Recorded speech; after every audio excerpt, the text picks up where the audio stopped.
আরেকটি প্রশ্ন হলো, ইমান নষ্ট হওয়ার সাধারণ বা কমন কিছু পয়েন্ট কি কি?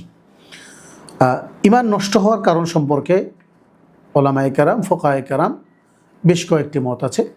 একটি মত হলো 25টি, আর একটি মত হলো 10টি, আবার কারো কারো মত 15টি, কারো কারো মত 90টার উপরে।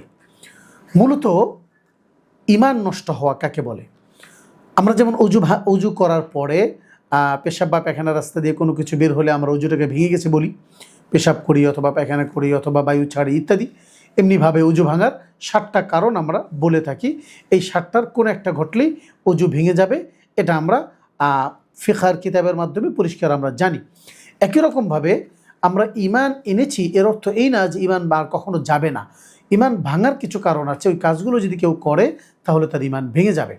তো আপনার যে প্রশ্ন, সেই ইমান ভাঙার কারণগুলো কি কি? তো 25টা বা 10টা বা 15টা বা 90টার উপরে যেটাই বলি না কেন, কারণগুলো অনেক এবং দীর্ঘ। সুতরাং এগুলো নিয়ে আলাদা একটা এপিসোডে আলোচনা করতে হবে। আমরা সে আলোচনার ইচ্ছা পোষণ করে রাখলাম। আল্লাহ রাব্বুল আলামিন তৌফিক দাতা। এই আলোচনার মধ্যে সামান্য 2-3টা বলছি, যেটা আমাদের জন্য খুব বেশি জরুরি। এরপরে ইনশাআল্লাহ আমরা বিস্তারিত আলোচনার মধ্যে আরও কিছু পেয়ে যাব। তো 1 নম্বর যদি আমরা বলি, সেটা হলো আল্লাহর সাথে কাউকে শরিক করা। এটা হলো একদম পরিষ্কার।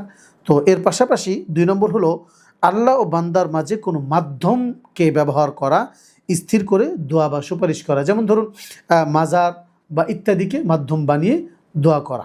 আরেকটি হলো কাফের বা মুশরিককে কাফের মনে না করা এবং তাদের ধর্মকে সত্য মনে করা। এটা আমাদের জন্য একটা বড় ভয়ঙ্কর ব্যাপার।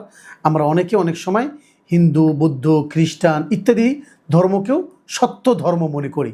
ইসলাম বলে এই সমস্ত ধর্মকে কেউ যদি সত্য মনে করে তাহলে তার ঈমান চলে যাবে। এরপরে আরেকটা আমরা দেখি, দ্বীনের কোনো বিধান বা রাসূলুল্লাহ সাল্লাল্লাহু আলাইহি ওয়াসাল্লামের সুন্নতকে কেউ যদি ঠাট্টা বিদ্রূপ করে তাহলেও সে কাফের হয়ে যাবে। যে কথা আমরা বললাম প্রত্যেকটা কোরআন হাদিস দ্বারা প্রমাণিত। আমরা আপাতত একটা দলিল দিয়েই এই আলোচনা শেষ করছি। আমরা যখন এটা নিয়ে বিস্তারিত আলোচনা করব তখন ইনশাআল্লাহ আমরা আরও পেয়ে যাব। সূরা তওবার 65 এবং 66 নম্বর আয়াতে আল্লাহ রাব্বুল আলামিন বলছেন, কুল আবিল্লাহি ওয়া আয়াতিহি ওয়া রাসূলিহি কুনতুম তাস্তাহজিউন। হে নবী, আপনি তাদেরকে বলুন, তোমরা আল্লাহ এবং তার আয়াত ও তার রসুল সম্পর্কে ঠাট্টা বিদ্রূপ করছো। লা তা'তাদিরু, এমনটা তোমরা করো না।